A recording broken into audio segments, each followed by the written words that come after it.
Hi everybody, my name is Ben Loomer, and I'd like to welcome you all to a session that we're calling A Whole School Approach to Mental Wellness.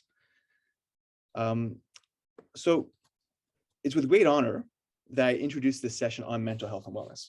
So personally, I've been learning about the importance of wellness as a precondition to realize our own abilities, to achieve our goals, and to be able to cope with the normal stresses of life. But wellness is something that cannot be taken for granted. Wellness does not just happen. There's a web of experiences, relationships, and knowing that contribute to be able to thrive in our world. The past 2 years of the pandemic illustrates the fragility of the supports that underpin wellness of youth and adults. With this awareness and experience, schools and communities are challenged to work in new ways through partnerships to support students, to support the school staff, and families. Now, the provincial resource team wants to support the Ministry of Education's Revitalization Plan for educational success. The plan identifies mental health and wellness as key to enabling learning, and learning is supported by a motivating and positive school climate characterized by positivity and caring. And I'll just note that through our first session, we heard all about connections, and we're going to hear more about it today. And I'm thinking all throughout this conference. So for the next 75 minutes or so, let's open our hearts and minds to the intentional ways that wellness can be supported in our schools and community. Specifically thinking about who needs to be part of the conversation to develop a school community approach where activities, attitudes, and strategies come together to support the whole. So in the next moments, we're going to hear from 3 experts on mental health and wellness in schools in Quebec. And as Catherine mentioned, I invite you to use the note-taking template, the placemat, to keep track of some of these ideas. Because at the end, we're going to be sharing some of the different things that stood out. We're also going to have a brief Q&A. And later, we're going to go and have a quick conversation with a community development agent to highlight a snapshot of a partnership and strategy in a CLC school. So I want to thank you all for being here. And as I take a moment, I want to just note, so you know what's happening, is that we actually had to record the interview with these 3 experts ahead of time because they weren't all able to be here live. So this is what you're going to see now. You'll notice that I'm wearing the same shirt, so you won't get confused. So with that, please enjoy what is a really wonderful conversation.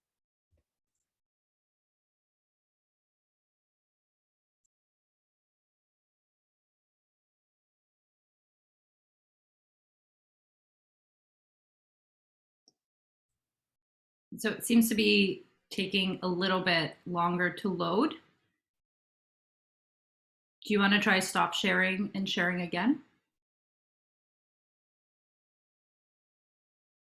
Thank you all for your patience. Take a moment to reorient yourselves. There we go. Here we go. No reorientation. Focus, focus.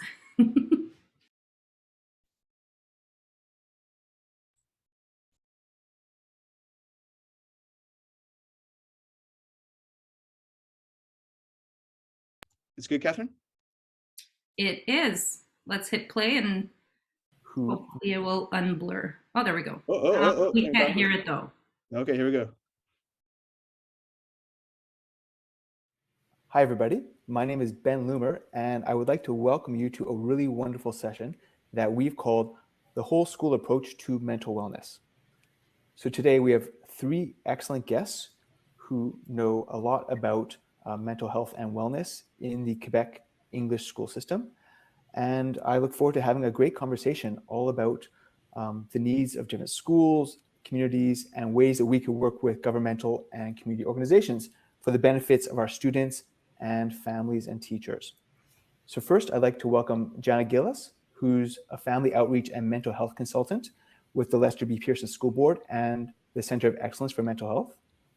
We have Justine Dansereau, who's a support agent for school climate and bullying, as well as a pedagogical consultant with the school climate dossier with the Sir Wilfrid Laurier School Board, and Zmira King, who's a psychologist with the Lester B. Pearson School Board and also a member of the Center of Excellence for Mental Health. So what we have over the next 30 minutes or so are a few questions. And what I'm hoping is we're going to have a wonderful conversation that will be informative and place lots of great ideas in the minds of our guests that are part of the CLC conference, as we look forward to supporting, again, schools and the mental health and wellness of our students. So the first question I want to kick off with is, well, we know the pandemic has taken a toll on the mental health and wellness in schools, and we're talking about students and staff alike. When you speak to school principals and school teams that want to positively influence the mental health and wellness of their students, what do you like to emphasize? Where do you think the conversation needs to start? Well, if I could start off, Ben, that would be really appreciated if that's okay with everyone else. Basically, being from the school climate dossier at the MEC, as well as from Salford Laurier School Board and working actively on school climate, I just wanted to underline that school climate is really the umbrella, I think, that could encompass all of these well-being and mental health initiatives as well. I just wanted to go over school climate is basically a learning environment that helps relationships with regards to a school community. A positive school climate exists when all of the members of the school community actively promote positive interactions. That's really what we're looking for all stakeholders. And they have a sense of belonging and feel socially and emotionally and physically safe. So it's really important for all stakeholders within the organization to feel safe and to feel like they have a sense of belonging in order to optimize conditions that are going to ensure well-being. That's basically a good summary for everything. I think you covered most things, Justine. I just want to kind of add a little bit of what that looks like in some of the things that we actually do in the school. So it could look like having a support system for students who are struggling and need maybe a bit of counseling or a bit of therapy or a little bit of a support person to connect with in the school. It could look like enrichment activities that students can engage in and feel connected to the school on another level. Of course, it's ensuring academic success, so providing support for students who are struggling academically.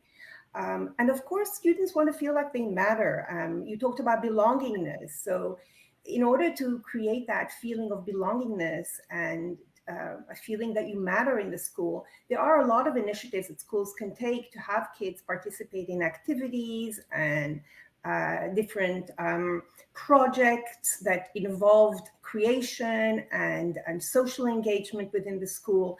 And this all fosters that positive climate within the school.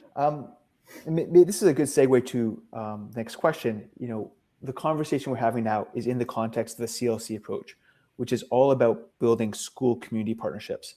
The sense that schools and teachers don't need to do it all on their own, but there are people in the community, families, and different organizations that have common goals and want to work together. So with that, I've been reflecting that in different schools and school communities, we see a range of mental health needs for children, youth, and families. And many different governmental and community organizations have a stake in this mental health and wellness issue. So from your perspective or from your experience, what does good collaboration between families, schools, and community partners look like? And if you have any examples you would like to share as well about collaboration across sectors.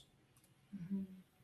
Well, I can jump in on this question. Part of the work that I'm doing currently at the Lester B. Pearson School Board really does center around this collaborative aspect that you're referring to, particularly when it comes to families and our community partners. So, it's a really great question. And, I think it starts with understanding and valuing the need to create this collaboration and this partnership. When we look at schools, families, and community partners, when these three entities really come together, rather than operate in isolation of one another, it really does enhance the wellness of our systems. It helps to foster really ultimately best outcomes for our children and students. So when we partner in whatever form, we're highlighting the shared responsibility that we all have. Right? Schools, families, community organizations, when it comes to that success. And when we think about, family engagement in particular in schools, it's defined as, parents, school staff, and community partners working together. And I think that's really the key part, right, is working together to support and improve learning, development, and the health and well-being of our children and our adolescents. And I think for all of us who are in this line of work, this makes really good sense. So, collaboration is a process, though, and it can only happen when we engage, with families and partners in meaningful, and culturally appropriate ways. So when we do that, in doing so, we do increase that sense of community and connectedness that Zamira and Justine, spoke about, which again is a absolute necessary component, to our health and our well-being. And then when you think about, the research is really clear. We know that engagement in this way, family engagement, community engagement matters. So, study after study has really shown us that our student achievement improves when parents are engaged in their children's education, and that, good schools become even better schools when parents and partners are involved. And that's really what the research is showing. And I think, we can all acknowledge that it's been particularly hard, especially in these past 2 years. I think it's been, this idea of engagement and collaboration has its challenges prior to the pandemic. And it's only been highlighted since we've been sort of having to keep people, outside of our schools to a certain degree. But we know and hopefully recognize that, that this engagement is a key component in enhancement of student achievement and well-being. And they really are more likely to be motivated, our students, and do better academically and more have sort of better adaptive behavior and social skills. So this is a focus that, the research is very clear on.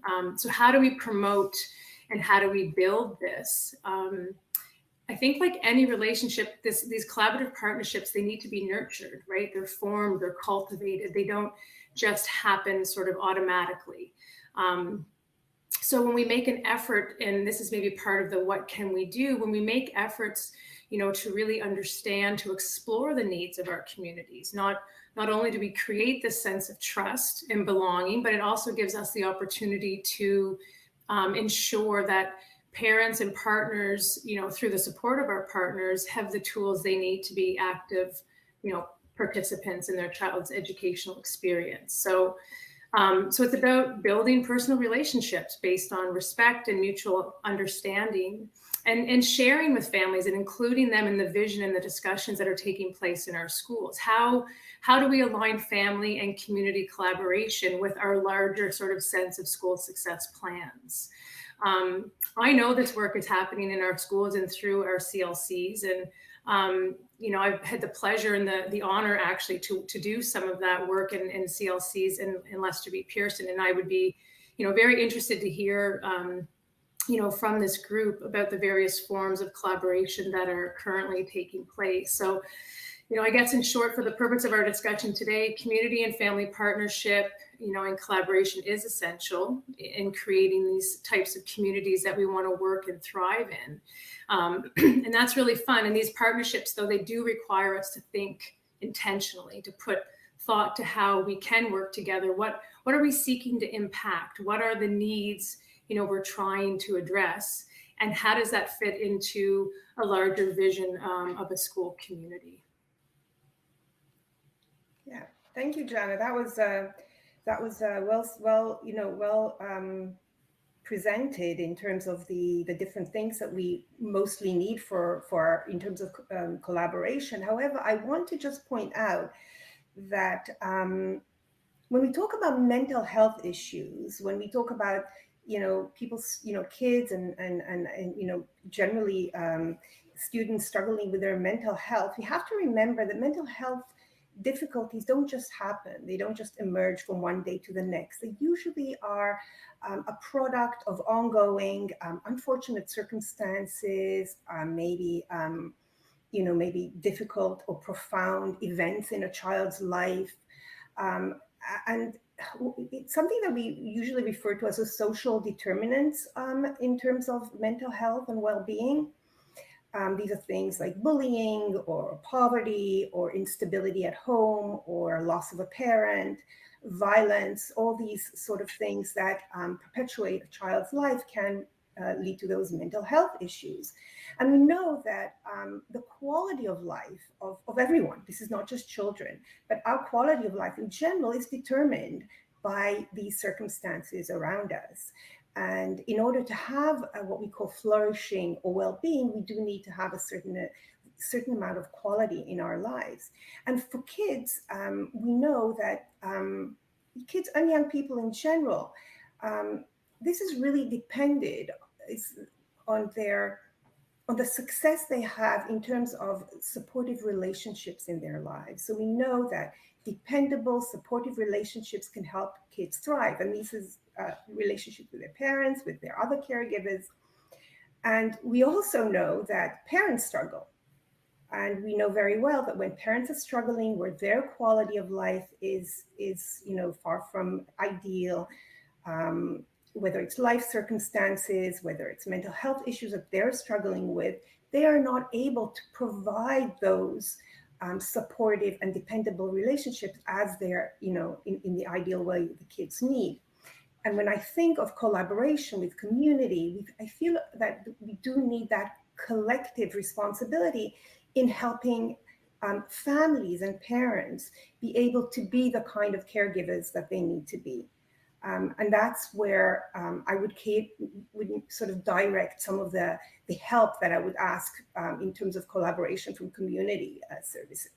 And that can look like in different ways. It could look like supporting the families directly and parents themselves, and having the parents have a place where they can, get support and some of that sort of well-being needs that they have in order for them to be stronger within themselves. Or it could be supporting kids in things that parents cannot provide, whether it's enrichment activities, whether it's childcare, and so on and so forth. So those are things that I really would like to convey in this particular situation. If I could just add a little tidbit of information, obviously you both said everything I think that encompasses this topic. I just wanted to add, not everyone feels, with my experience, I've noticed more in the rural schools and some intercity schools as well. Again, not everyone has a positive experience about school, even if they're parents now. So I think it's really important to actually extend that relationship and extend that openness and a positive environment for all parents. And that's something that's important to keep in the back of our minds, to say, how can we work with the community and have parents come into the school building or work with us and feel comfortable to be in this type of environment, because maybe it was not so pleasurable for them when they were attending school or in their past. So I think it's something that we really need to keep in mind, and to really include parents, not only because there was a situation that happened with their child at school, but like the CLC's work does such a great job at extending community services and hosting either workshops or parent evenings or so on. I just wanted to bring that to light and to really focus on the climate of comfort for all stakeholders if you are throwing an evening or any type of event with regards to CLC. So that was my tidbit of information. This kind of leads to my next question. We found a range of needs in our school's community, and we're recognizing that one-off activities or piecemeal strategies are not really that effective. In some schools, we hear about a wellness committee to develop a coordinated approach. Who should be on the committee, and why do you find that this type of a committee is effective in terms of schools working on wellness? Well, I'm not sure everyone has a chance to have a wellness committee when we're looking at all of the schools. If I look at the entire territory of Quebec, it's quite large. We have some very small village schools and we have some very large buildings with, over 1,000 students. So I think that there's a discrepancy there. We need to take in consideration that not every building or every school is built the same and has the same needs. So definitely conducting a needs assessment or analysis of what the needs actually are, looking at the educational projects, the sex plan, and so on. I think it's very important to align ourselves with the goals of the school. That's very, very important as for a CLC team or coordinator to come into place and to really look at and work on specific goals that are already selected. That being said, there is an ABAV plan that is governed by Bill 56. So Bill 56 is a bill that was passed in 2012. And the goal of this bill was to prevent bullying and violence in all its forms in all of Quebec. And in this bill, there's 9 elements, and those 9 elements can be found in an ABAV plan for each school. Each school is supposed to, and again, like I say, if you're in a rural school or a smaller school, you might have multiple meetings at lunchtime because you're only 8 staff members, and so you're continuously talking about different topics, and it's not a formalized meeting. But basically what Collecte Info has asked for Mesure 15031, I'm sorry, I don't know why I went in French there, but 15031 is the measure for ABAV initiatives. And basically with Collecte Info, school teams have to respond to how many meetings they've held per year. Now, if you are in a smaller school setting, it might not be possible to have an ABAV committee, a wellness committee, and other different types of committees as well. So a lot of the schools will actually merge into, because well-being, school climate, mental health is really all in the same umbrella of making sure that we have a sense of community that feels good at attending school and feels happy and safe with a sense of belonging and so on, that we were talking about school climate in the beginning of this meeting. And so what I would strongly recommend is to see if you could, as a CLC coordinator, sit down on these committees or ask when these meetings are being held. There might be 3 meetings per year. Some schools have 1 per month. So it really depends on the school and what their practice is, but really align yourselves with the specific goals that are found within the ABAV plan or the educational project of the school. That would be my strongest recommendation. Thank you. Any other thoughts or ideas around ways, I use the word committee, but I guess ways that schools can collaborate to make sure that there's a coordinated approach, or things that you've seen in some of the schools you work with? I can also add one small little fact that we all do our school survey in Quebec, right? All, mostly anyways, more than 3/4 of our schools in Quebec, Anglophone schools, use the Our School survey as a means to collect data on student perception regarding school climate and other factors as well, such as feeling of safety, sense of belonging, anxiety. So these are all different factors that we know contribute to well-being. So I would also strongly suggest to look at those or discuss with the school admin what if they could get access to those specific results to really target specific preventative measures that would be aligned with the school's ABAV plan and success plan in order to ensure that they're all aligned, but really based on data and student perception. Some other schools will also conduct additional surveys, in-house surveys. That's also a great way to really target the need and to have or facilitate discussions based on data in order to really create a sustainable approach, right? That's the goal. The goal is to create a sustainable approach, not just to hire someone to come in and to leave and think that everything's done and it's finished. That's not really what happens. It's something that we work on for years to come. We know that to create a sustainable approach, it usually takes a couple of years, 3 to 5 years, to really start creating that change. So to be patient and to keep working at different activities or different preventative measures that could possibly impact the community, but to keep in mind that 1 or 2 specific goals of the organization of the school. Mm-hmm. I think what you say, Justine, is really important. When we think about, as Ben said, the flash in the pan type of approach, that really our time is so precious in schools as well, right? We don't get a lot of it. So we want to make sure that the initiatives, the discussions, the the projects we're working on really are informed, right? We need them to be informed, because if they're not, then we're not hitting the mark. We're not necessarily meeting the needs that is being sort of presented to us. So as Justine's saying, how do we go and collect that data and understand what the larger needs are within our school, whether it's from our students as well as our staff, and really form those initiatives around that targeted approach. So it really does require, some intentional work on our parts. Thank you. We're getting to the end of our conversation in just a few minutes, but I thought it was important that we take some time to talk about the mental wellness of teachers, principals, and other adults working in the school community. So to foster the mental wellness of our youth, adults also need to experience a feeling of well-being. What are some of the ways that school team members can be supported as they take on this work? Do you have any insights or thoughts? Well, I'll jump in here. What we know from resilience research, it tells us that what people need the most when they are struggling or when they are feeling depleted, which is often what's happening right now in the education system. It's been a very difficult couple of years, but even before that, it's an environment that demands a lot from the staff and the educators.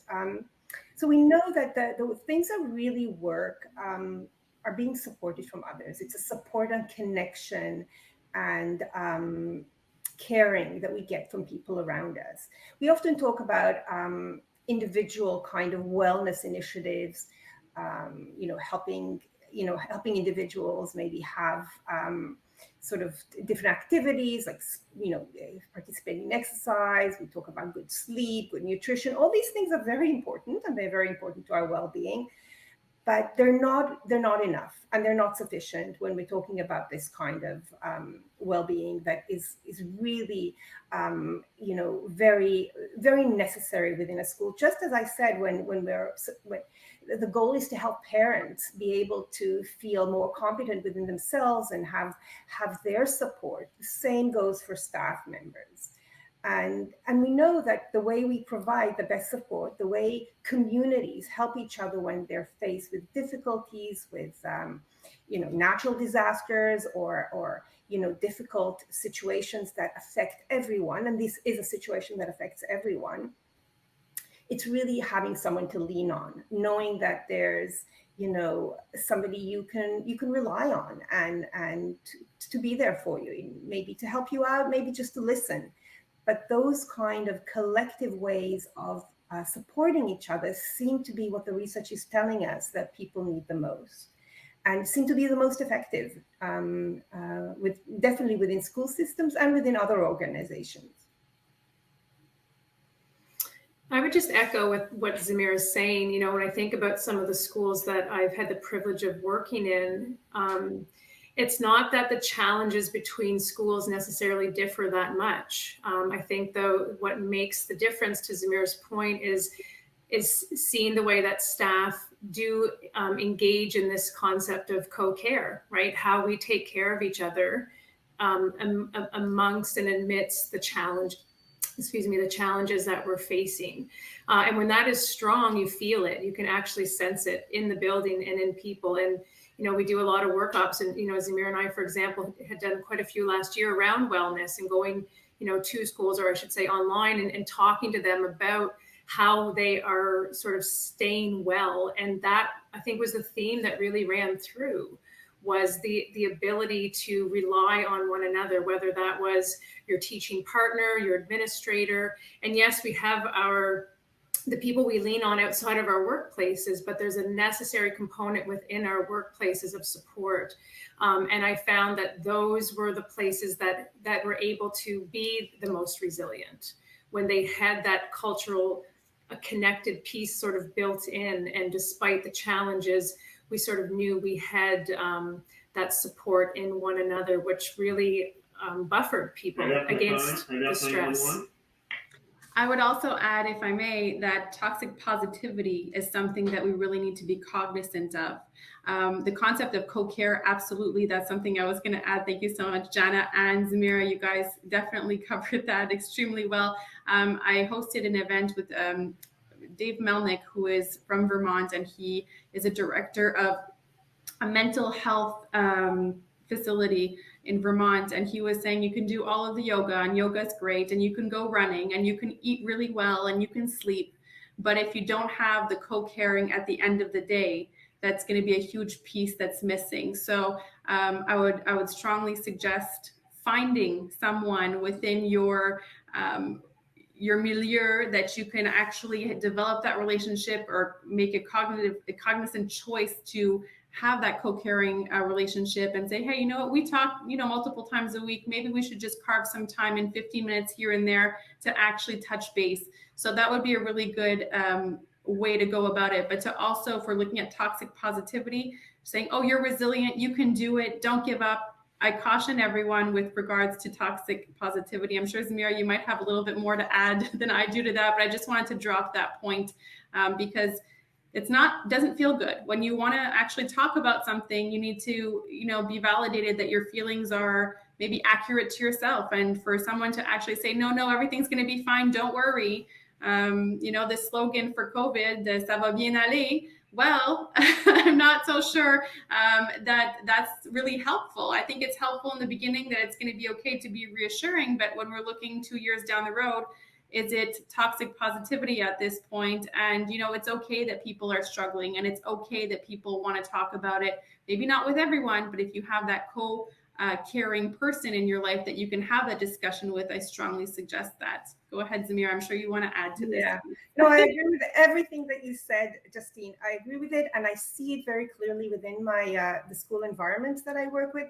Sometimes it is just about listening to someone and the sort of legitimacy that you can have in inventing a little bit how you're struggling. And being allowed to do that in a safe way and in a way that is not going to be judged, does not make you look weak, and allows you to get that sort of support from whoever it is you're with, that feeling of being of getting a bit of empathy. And yes, maybe sometimes we do need to cheer our colleagues up a little bit. To some extent, that works very well. But sometimes maybe that's not the right thing to do. Maybe what they just need to do is to be acknowledged and to listen to. And I just want to point out, there's a new study just came out recently that looked at a survey. They surveyed many I think in the United States, but I think it applies to Canada as well. So a large survey to see what really affects people's sense of well-being and flourishing in the last sort of year or so. And over 70%, the most important thing that was noted was social support. And of course, other things were also important. And the more the people struggled with basic needs, such as financial issues, maybe health issues, maybe racism, those things came to play as well in quite high percentages. But when we sort of look at the survey and we take away those individuals who are struggling with basic needs, the one need that most people had, whether they were financially secure, whether they lived in safe environments in terms of their neighborhoods, etc., social support came as the top indicator of what people need in order to flourish and to feel a sense of well-being. So I just thought that was a very important survey to share with you. Yeah. Great, thank you so much. We're about to wrap up, but I guess I wanted to just provide a space for any last words, any insights you want to provide that weren't mentioned, or even a resource that you recommend people look at with their school teams. So I invite any of you who have any concluding words to go for it. Well, I'll go.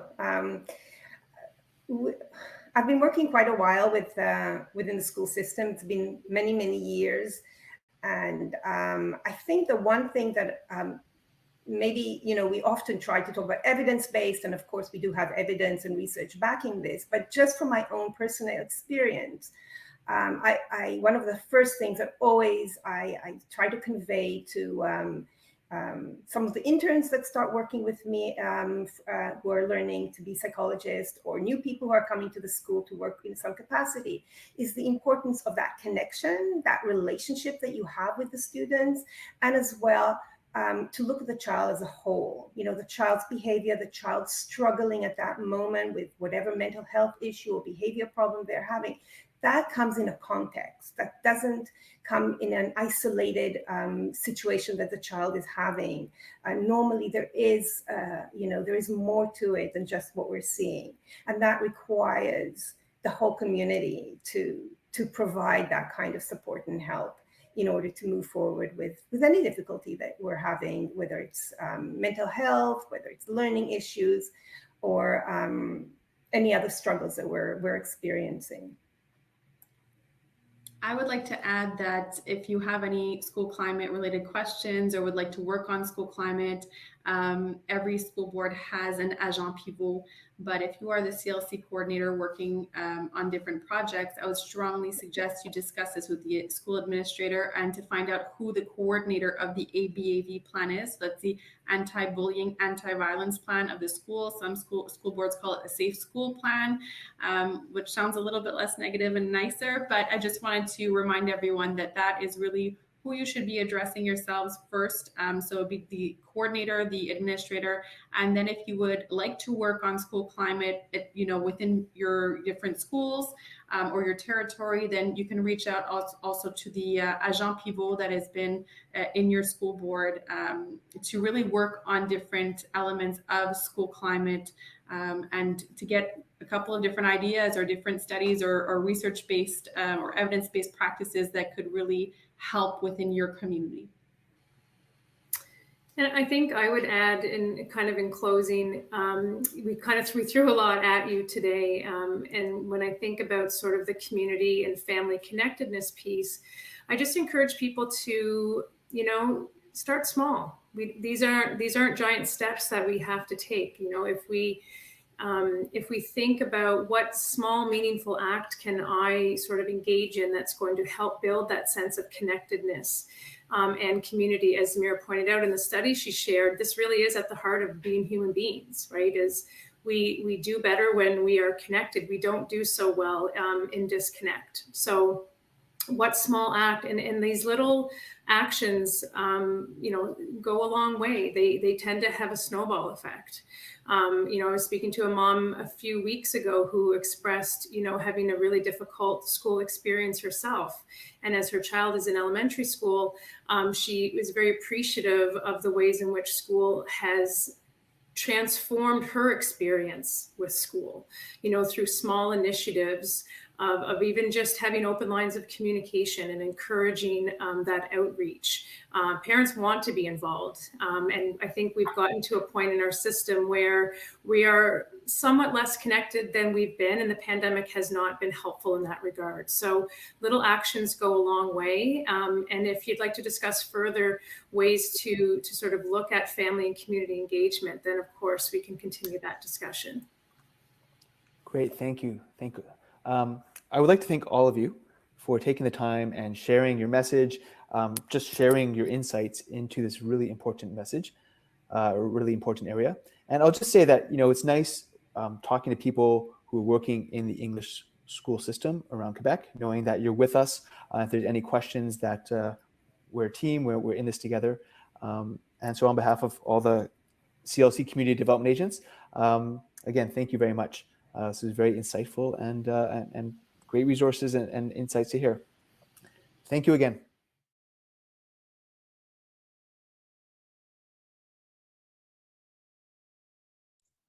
Hi, everybody. So I hope you enjoyed the interview. Personally, I found it very insightful and just so wonderful to have so many kind of wise people sharing their perspectives and knowing, as I said at the end, that they are, on our side and on our team. I want to, in a moment, we're going to be talking to Jana and Zamira. I want to just to see if Danielle can check her message. I sent her a message about helping Zamira in, but Jana in. But Zamira, are you here? Zamira's here. here. Hi, how are you? Okay, wonderful. Thank you.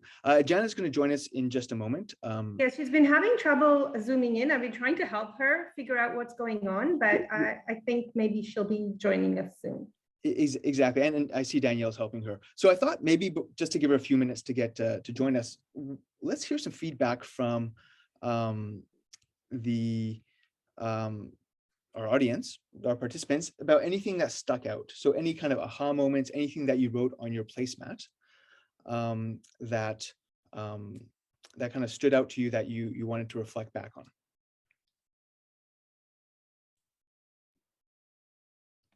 Bobby, I see your hand up. Go for it, and then we'll go to Deb afterwards.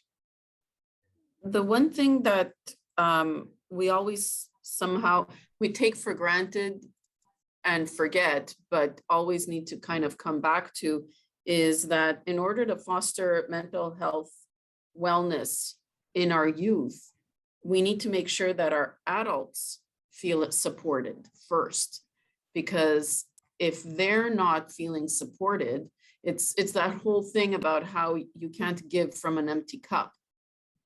And, you know, so much of our focus goes to the youth. Sometimes we forget the adults. So it's nice to kind of be reminded of it again, because I always feel that although it's important, and like I know personally, I've tried to put initiatives in place specifically targeting the adults in the building. They don't always take advantage of them.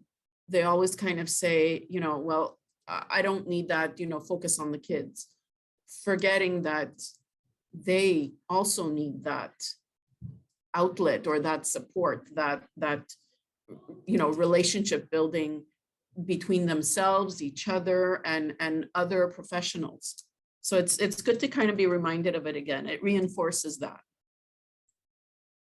Okay, thank you, Bobby. And so it turns out that actually Jana is having a last minute situation and isn't able to join us. So let's kind of transition to, I want to invite Zamira, who we can spotlight, to, hear, respond to your questions, and go from there. So I'm going to go to Deb. She has a question or comment, and let's have a conversation for the next 20 minutes or so.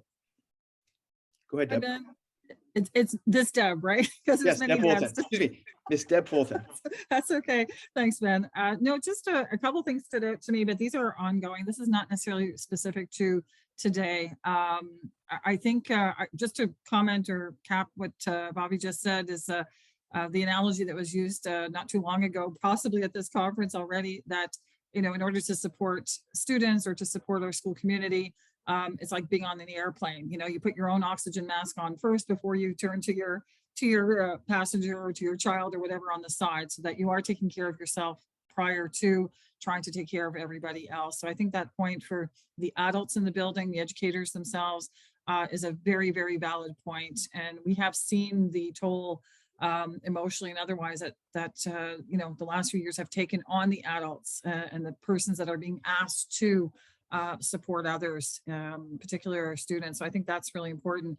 I'm kind of on the flip side or on the fence in terms of not the fact that we have to acknowledge and offer something to our students and offer something to our school communities, but there are a couple things that are in play here. And I noticed that there's a lot of emphasis going on external. We're getting bombarded in a sense from external partners that wish to offer something to our schools. And I was talking to an individual earlier this morning saying, geez, 3 years ago, we didn't really have very much coming our way. And all of a sudden now we're being, you know, inundated with offers of service and supports and networks and things like that. So now it's almost the contrary, where we really have to filter through what is being offered to us and make sure that it is aligned quite clearly with, you know, what's going on. And I'm always an advocate to say, please look at the internal partners first. Look at those that are already involved in these dossiers, that are already assigned a mandate that, you know, maybe has to be pulled out or needs to be tugged on or tweaked or whatever the case is. But we really have to start looking from within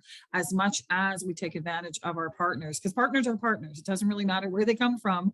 But I think sometimes we overlook that aspect and the people that we're actually sometimes even working with more and more so.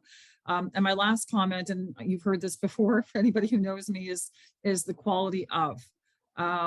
We really have to be careful when approaching something that is this sensitive, this delicate, this is a topic that, you know, really requires some degree of thought and reflection and finesse. So it's not just a question, again, of throwing things, you know, towards the students or the school communities. You know, we have to really be careful about what steps we're taking. And I think that was emphasized in our presenters, where, you know, that reflection piece and that alignment piece, and making sure that we're responding to a need or needs, and not just, you know, throwing spaghetti against a wall and hoping something's going to stick. You know, we can't do that in this regard. This is too sensitive and too delicate, as I said, and too profound a subject to just treat it on a superficial level. Thanks, Ben, for allowing me to chat. You know, I could go on for a day. Appreciate it. Thank you, Deb. I'll bounce it to Zamir if you have any comments on what Bobby and Deb Fulton said. Yes, I do, but I want to say welcome, Jana. You made it. Yes, I did make it. Thank you. Sorry for my lateness. That's okay. Yeah, I just want to echo again that what we said in our, you know, presentation, and what Deb was just saying. We have to look at the entire picture. It's always very easy to just react. You know, something happens, we want to fix it instantly, but there are no quick fixes. We know that. Things take time, and we have to work together from different angles and from different kind of approaches to support these kind of difficulties. And we have to be patient too. Often we really do want to see progress instantly, but we know that things do take time, and we all have to mobilize together to get there. So I guess I'm repeating the same things, but I think that's very important to keep in mind when we're addressing any kind of issues with mental health and difficulties that the youth is having at this time. Thank you. We'll take another question, and then we'll let Jana get in on the action. Katrina, I saw your hand up. I just wanted to kind of what I pulled from this as a framework for working together, and you know, that we all have to work together, but we have to have a framework to work together, and we have to be able to build capacity at all levels and be working in the same direction to provide that continuity of support and that ability to kind of to be of support to everyone. And another comment I wanted to make was that I know maybe we didn't address it, but in terms of a working group or a kind of any initiative at the school level should there should be youth leader. There should be leadership by the students at the helm of that. Thanks, Katrina. So, I mean, just to name what's happening here. So we started off by people saying their aha moments, things like that, which is so great for that. But also, I think it's fine if we kind of transition to questions as well. So I'd love to have a bit of both. But I'm going to bounce it to Jana or Zamir if you have any thoughts or comments on what Katrina was taking away from the presentation. Well, I like what Katrina's saying about, you know, student collaboration, right? You know, we are ultimately here to serve our students and to make, you know, our school environments as conducive to learning and wellness as possible. So they are part of that equation. So I think you make a really valuable point. And I think in general, our system can sort of do a better job of pulling students and youth into these conversations. They have a lot of great ideas. They have a perspective that we don't have. We can have part of it, but without, you know, their voice in that discussion, and you can hear the voices in the background. I'm in a school currently. I think we lose our ability to you know, do the best work we can if there's a voice at the table that's not represented. And students from the youngest ages truly can add to these conversations if we give space and time and opportunity for them to be heard and to share their voice. They have wonderful perspectives. And I often think of, you know, my own children. I often think you guys need to write a book for educators. You need to write a book for our system. You need to just not even write a book, just write down your comments. Like, we need to hear more from our youth and our kids as to what their needs are and how they can help to be a part of that. And so I love your comment, Katrina. Let's do more of that. I just add what you said, Katrina, regarding a framework.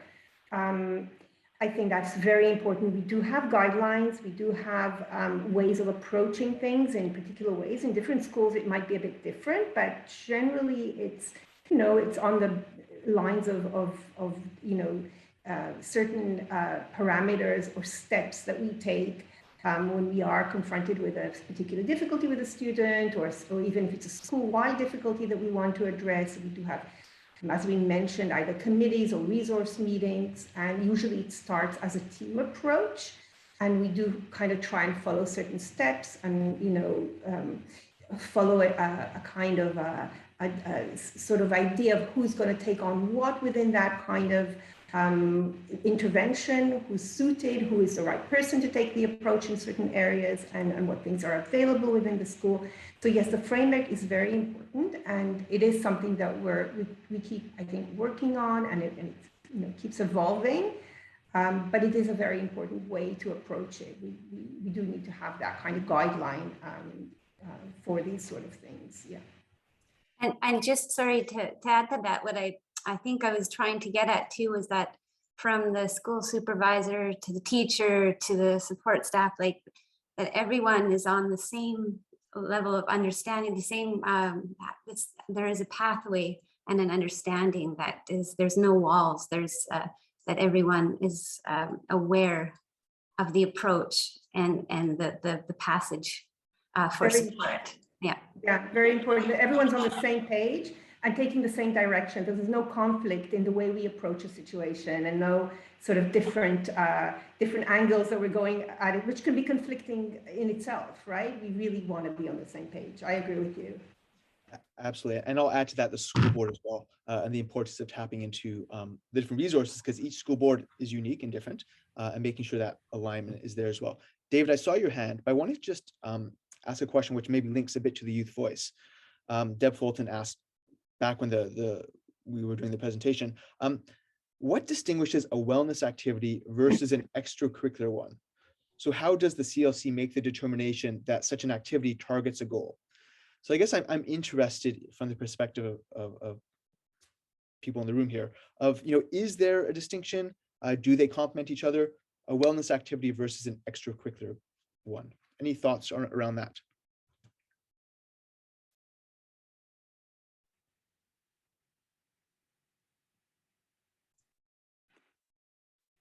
It's okay if there's not.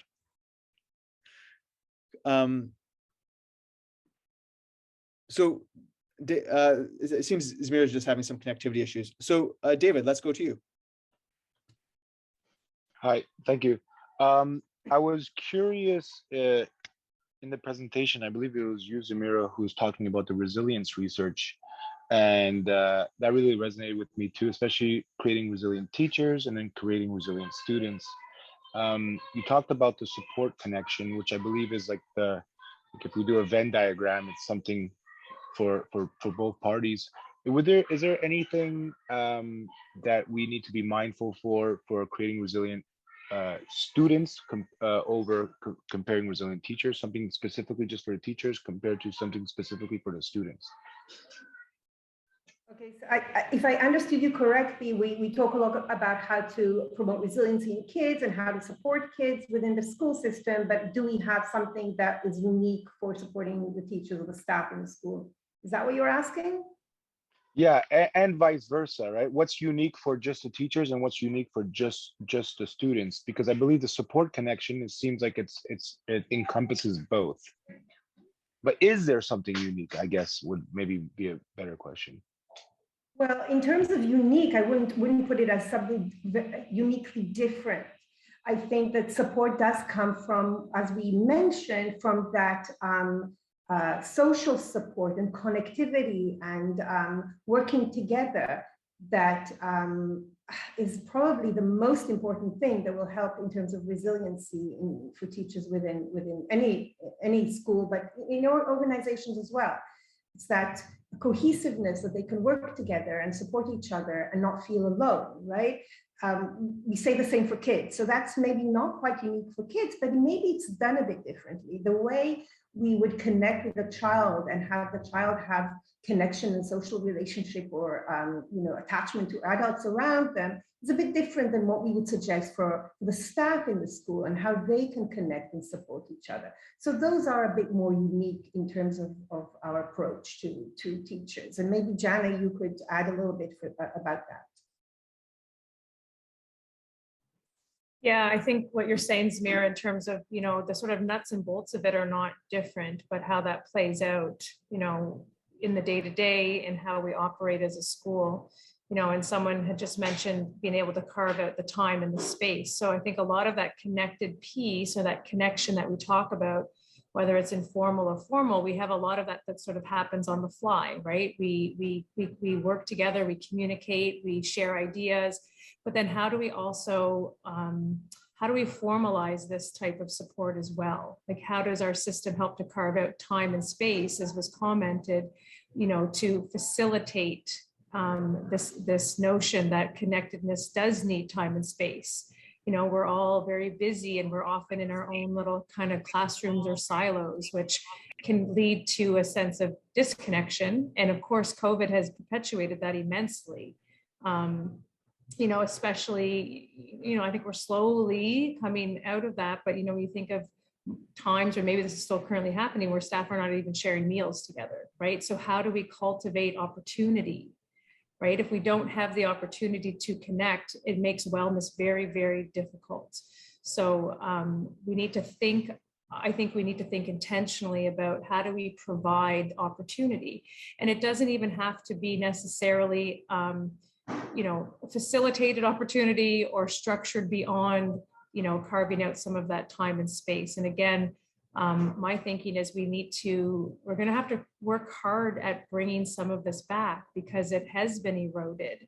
And we also can become a little bit complacent in our own space, right? I think maybe I'm just speaking for myself, but when we sort of become a little bit closed off, do we become a little bit comfortable in that space, right? And how do we facilitate opening up again, and being used to sort of coming together, because this has been told for us repeatedly over 2 years that we shouldn't be doing this. So we're creatures of habit too. We've got into the mindset that, I have to avoid people. So how do we shift our systems to then, provide that opportunity and to talk about the benefits of being able to come together, which can then hopefully lead to more sort of intentional moments where we're actively seeking out that time and support, and maybe more structured ways. But I think if we start with just sort of those basic human ways that we connect in schools and in our communities and with our colleagues, that it can really go a long way to our perception and our feelings of wellness. Thank you. I'd like to invite anyone else who has any questions or wanted to share something that stood out for them during the presentation. While people think of a question or want to share, I guess this is like kind of funny to jump back and forth between the chat and our live conversation. But Deb Fulton asked that question about what is extracurricular and what is wellness. And there's some interesting chatter from our CDAs. Annie, for example, writes like, maybe it's in the delivery of the activity. And I'll add, I've been doing reading and research around social emotional learning, and knowing that it's, if there's like a lens around responsible decision-making or self-awareness, like these are lenses when we do extracurricular activities and we just practice taking turns, which is a skill which allows, everyone to get along. And that's kind of a way to connect the two. So they need not necessarily be separated. I'll also say from Ruby, an extracurricular activity and wellness are the same. Fun should be included in wellness. As was said earlier, even if an ECA is teaching a new skill or just a distraction from every day, it falls into wellness, self-care, and filling up your cup so that you can give back better. So I love that as well. and intention. I'd like to agree with that, because I think this is exactly how I look at it. If kids are enjoying their time together, if they're having an experience that's enriching them just through play, it doesn't have to be anything unique. It doesn't have to be anything out of the ordinary, but just that interaction and feeling connected to others around them and experiencing that joy and fun. That's wellness. That is wellness. I mean, we sometimes think of wellness being very unique activities that are directed at specific, ideas or specific concepts, but they're not. When we're experiencing something positive, we are actually working on wellness for ourselves.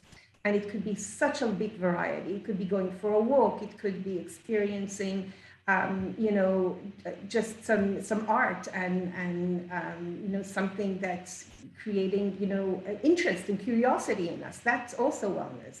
There's so much that can be incorporated into that. And I think one of the reasons when we're asking why are there so many mental health issues and so many issues with wellness right now, that people are not feeling very well, I think it's partly to do with the fact that we are moving away from doing those kind of things. Kids are often isolated, either because of the pandemic or because of, engaging too much maybe with the digital world.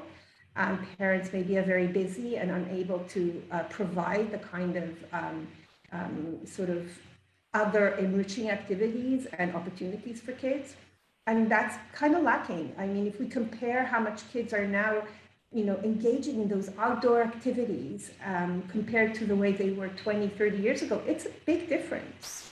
And it's not the only component, but it's one component that is contributing to some of the mental health difficulties that we're seeing today. I think there's a lot of things that are contributing. There's not one thing, but that is definitely, in my opinion, a contributor. And you do see it. Kids who are more involved in offline activities, in social activities, tend to be functioning better. So wellness is a lot of things. And I'll add back to my reading of the revitalization plan, wellness is connected to student success. So knowing that there's, these multiple connections is important.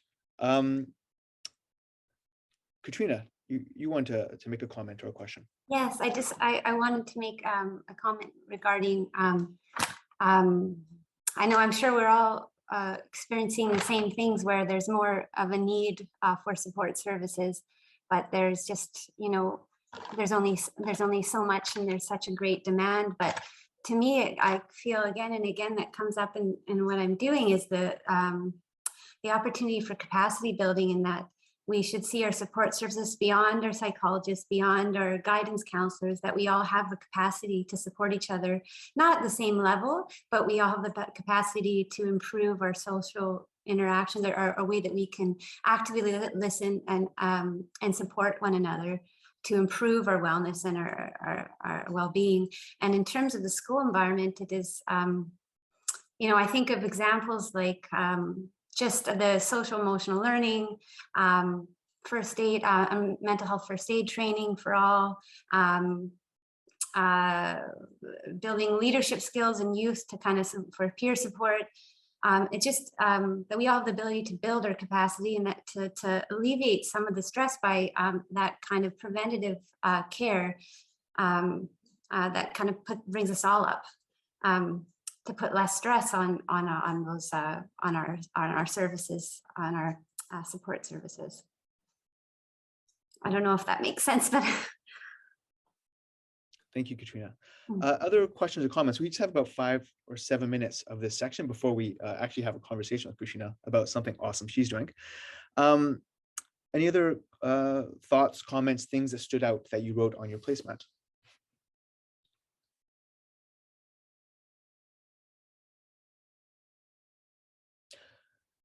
Okay, Ben, so I think, go ahead. One of the expressions, I guess not expression, just a statement that really kind of hit me was flourishing well-being. Because to me, that just encompassed, I don't know how to explain it, but it just was like, to me, that just encompassed so much, so many different ideas, strategies, et cetera, but it just kind of, to me, that just kind of put a title on it all. I see Natalia's hand. I'll go to her in 1 second, but I just want to, I'm like reminded that of course, in this room are community development agents, principals, school board, but we also have our community partners here, many from the Community Health and Social Services Network. And I'm just so pleased that this message is being shared amongst community partners and schools together so that great things can happen in collaboration. Natalia. Thank you, Ben. It's actually Natalina, but it's a common mistake. I know we just have a few minutes left, and so I want to thank you for the interview that you did, not just with Samira and Jana, but also Justine, who may be here or not. But it's a comment that Justine had made with respect to above, and in particular, either the above and or wellness committee at any given school. What stood out for me in particular as a full-time mother of 2 sons who are autistic is the whole question of how, especially for community learning centers and community schools, how do we strive together to really endeavor to include these neurodiverse students with a variety of special needs? Because again, without digressing, I think it is a travesty that ABAV has been misconstrued to unfortunately punish these very students, these most vulnerable students who I think, in my humble opinion, ABAV was put in place to protect, right? ABAV, of course, as you all know, anti-bullying, anti-violence. So that struck me as Justine made reference to it repeatedly. And I just wanted to share that with you all here this morning. Thank you. Thank you. Samira or Jana, do you have any thoughts? Well, the anti-bullying, anti-violence is definitely there for everyone.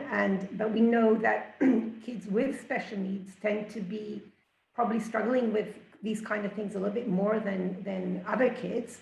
And maybe need a little bit more, maybe a different approach, or maybe a little bit more of that kind of help in terms of dealing with those situations. And yes, it is a very important part. And to my knowledge, most schools do try to implement it as best to our ability. And thank you for pointing that out, Natalina. Thank you. And I'll add, one of the reasons why we recorded the first section was because Justine wasn't available to be with us. And in fact, we were unsure Jana would be here as well. I just note that Justine has provided resources around anti-bullying, anti-violence that will be shared at the end of the presentation. And one thing I loved about meeting Justine is knowing that there's a resource to help schools navigate this in rural and urban experiences. So I guess, again, I'm just so happy to have made these connections through this conference. Jana, did you want to follow up as well? I saw your mic go off, but.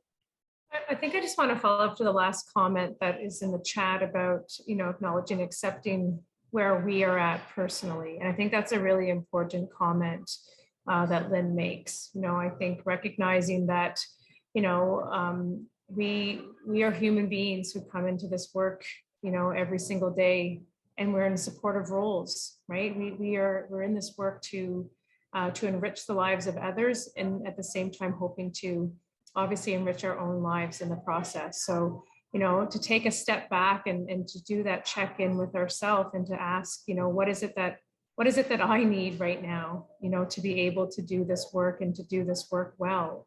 And I want to be realistic and recognize that not everyone feels well, right? It's a reality. It's a reality that we're living. And I guess maybe to think about, what would you need in your workplace right now to feel well, to feel more supported, to feel more connected? Because I think we've had a great discussion around, the benefits of that, what that looks like, the challenges currently in being able to do that. But going back to what Samira commented on earlier, we know the research is very clear that wellness, healing, being able to perform at our best is really contingent on connection and relationship, and that those being authentic and being real and attuned. So how do we foster this? And this goes back to a previous comment. I'm sorry, I'm forgetting who made it. I think it was Katrina, about capacity building. How do we build that capacity in our system? Part of what Zamira and I do with the Center of Excellence for Mental Health is exactly that. That is our mandate, is to build capacity in our system. It's not just about, having mental health professionals come in and do the work. How do we all do the work of wellness for our students, our staffs, ourselves? And when we can all be a part of that capacity building and grow our skill set, that wellness follows within our own work and within the work that we're doing within education. Thank you, Jana. We're going to shift gears a bit, and I want to invite Zamira and Jana to stick around if you're able to.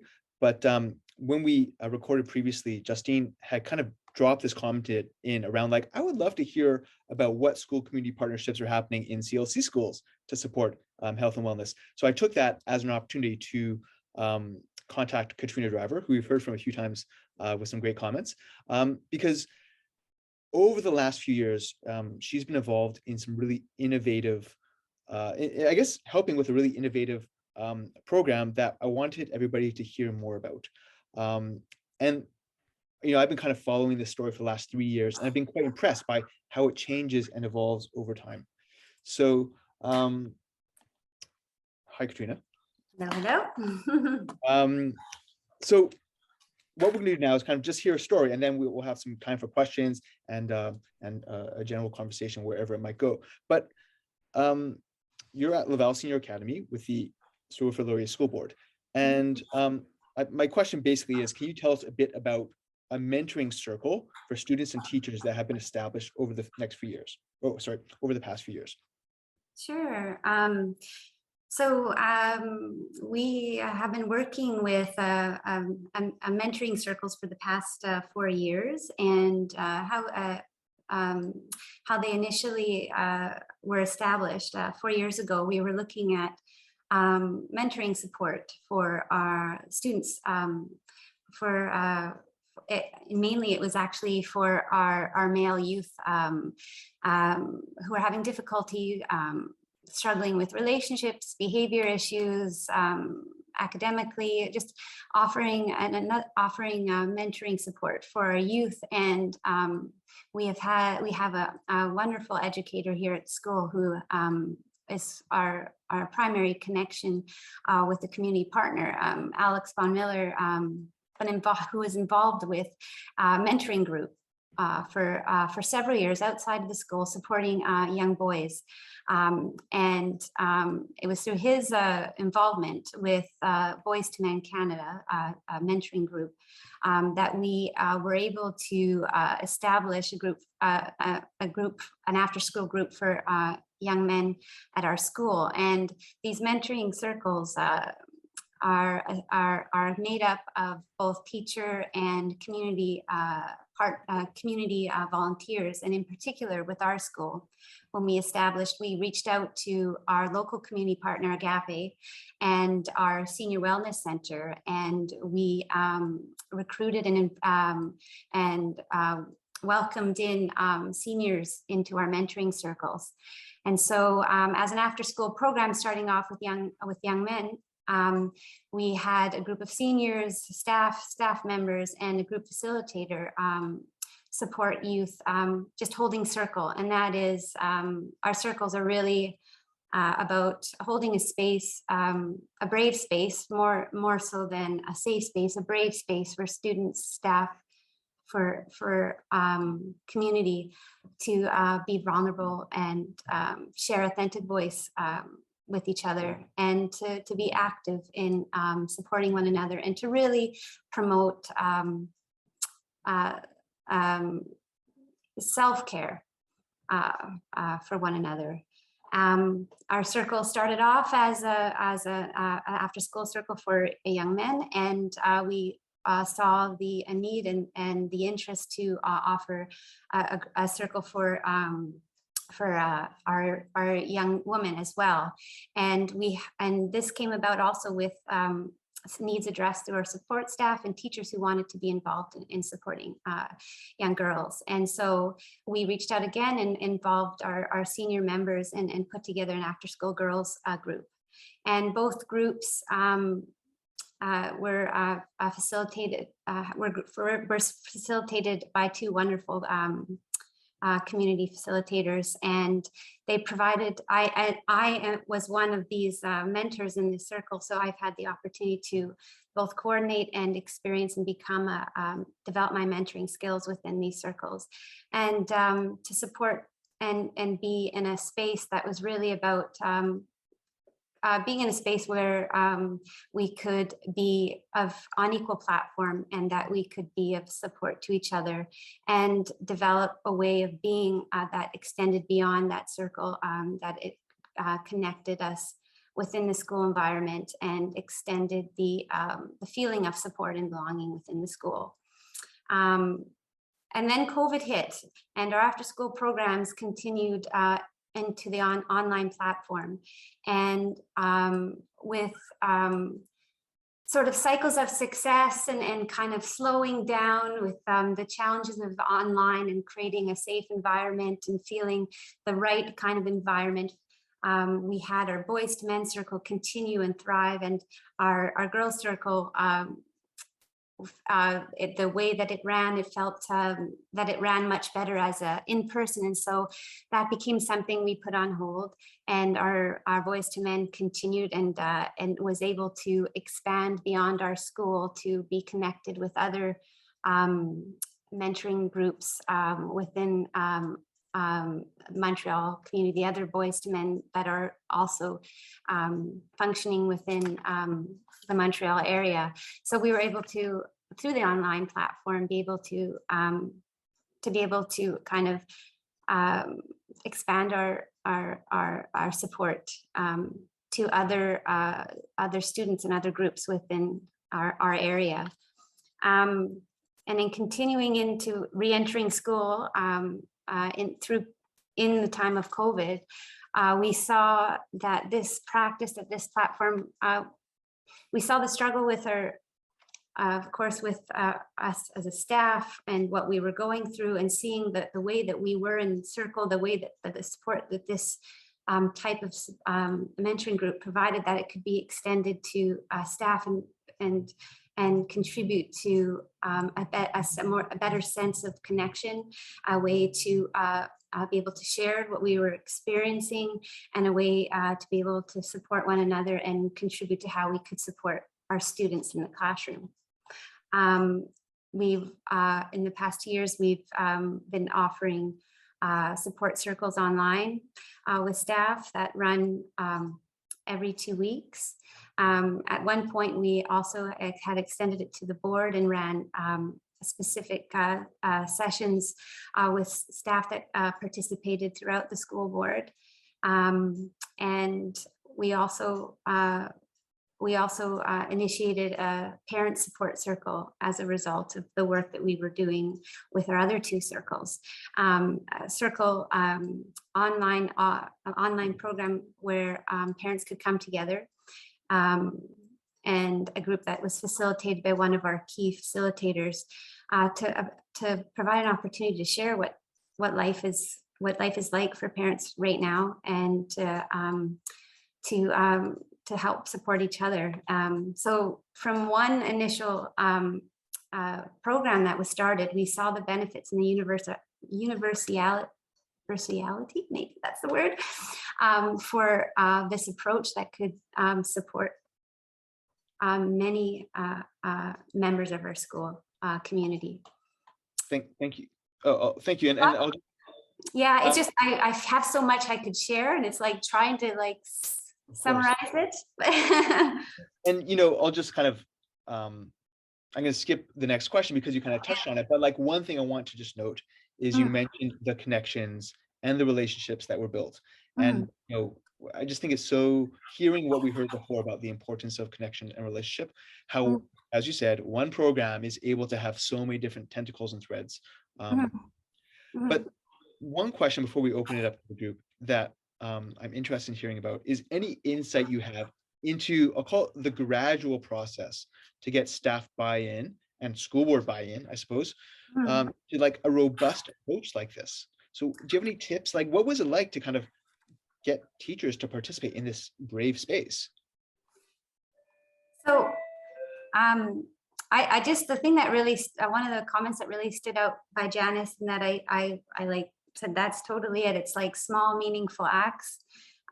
It's small steps, and it's connecting. It was connecting with teachers. And I did mention Alex Von Miller already, the one teacher that was already very much invested in this mentoring approach, that through this teacher was also applying that approach in his classes, extending it to his department, and then creating a culture within his department where staff and students met in circle. And so really influencing, creating an influence, a positive influence. Yes, the work-oriented training program, really creating a positive influence that helped connect both students and staff together. And in doing so, in a time of COVID and when we were outside of school, sorry, it's break time too. At a time when we were outside of school, it created a perfect support network for students to come together via online as a group to connect and to touch base and to be able to follow up with students throughout the time that we were outside of school. And that way of working has continued from that point. The department works in that way, and it's influenced staff to try the staff circle and who continue to participate. It's not easy. It's not an approach that everyone feels comfortable or it's feels right. But the results have been really a stronger connection, a feeling of support, a feeling of shared experience that helps create a resilience for the challenges that we're facing in the school. Some of the teachers that I've worked with are continuing to deepen their work. My relationships are continuing to deepen through this process of being together. So my suggestion is just that to work with the teachers that have interests that are already geared towards mentorship, towards supporting students in this way, towards building their own skill sets to engage with students, to engage with staff, to want to reconnect or connect in a more meaningful way, and see where that goes, and see if that's right, and then see if that is something that those small steps can have a greater influence. Thank you, Katrina. And what I hear there is, we speak about student voice, there's also teacher voice to kind of lead the way in different directions as well. We're getting to near the end of our session. So I kind of wanted to open things up a bit and either invite people who might have a question for Katrina about the example she shared, but also in the spirit of sharing, any other examples of work, of partnerships happening in CLC schools that you think need to kind of be shared in this forum that has worked over the last 2 years. Any questions, comments, thoughts, notions?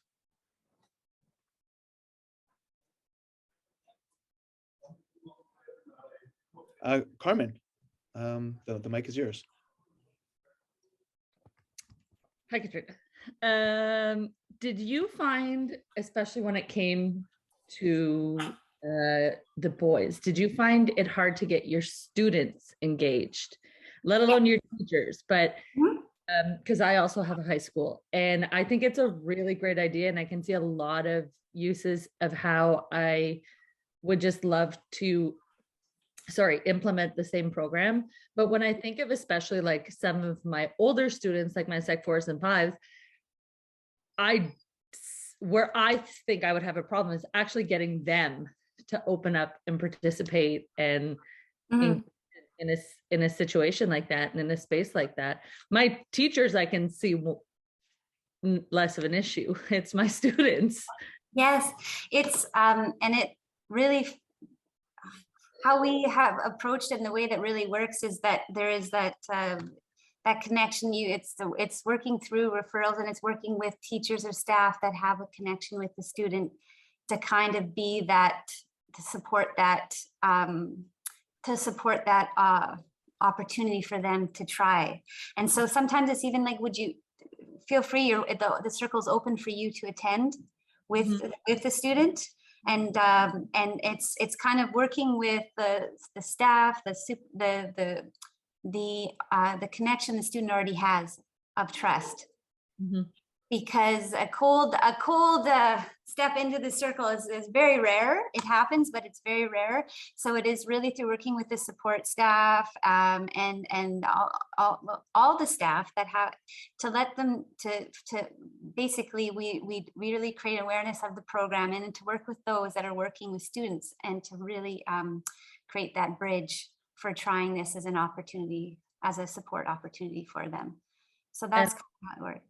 Sorry, and I'm assuming you had a slow build of engagement. Oh yes, yeah, and then it ebbs and it flows, but it's really about maintaining that open communication with support staff, and so it's coming back. Oh, I was just, I think this person would be a really good fit. Let's see. So now they come. I get more people, more staff coming and for referrals. For checking out the program, but it was slow. It was creating awareness and understanding, because it can feel very ambiguous, even trying to explain the concept of what a circle is, because it's really experiential, but it is a really just, and so we always offer staff to come in and be part and to learn more about it, so that it becomes much easier for them to be able to convey or to know what students it would suit. This type of program would suit. Thank you. Thank you. Other questions or comments? I did just want to mention, because I thought it was really interesting, that this year we ran some focus groups specifically on well-being. We ran a set of focus groups here at the senior high school and the junior high school, as well as our alternative school. And and it was really interesting to have students say, we want, and they described exactly this type of group. We want a space like this, like this focus group now. We want a space to regularly that we can share and that we can express ourselves, and it just kind of, it reaffirmed the need for this. That is really kind of unique to every school, every situation, like how it is put into place. But there is definitely from the students themselves saying how much they need and would appreciate this type of format for support. Absolutely. Thank you. Any last questions or comments? This might be terribly cruel. I feel like putting Bobby on the spot. Because I've also been talking to Bobby, and do you want to share a little bit about the art therapist and the art program that you've put in place, this partnership that and how it's gone?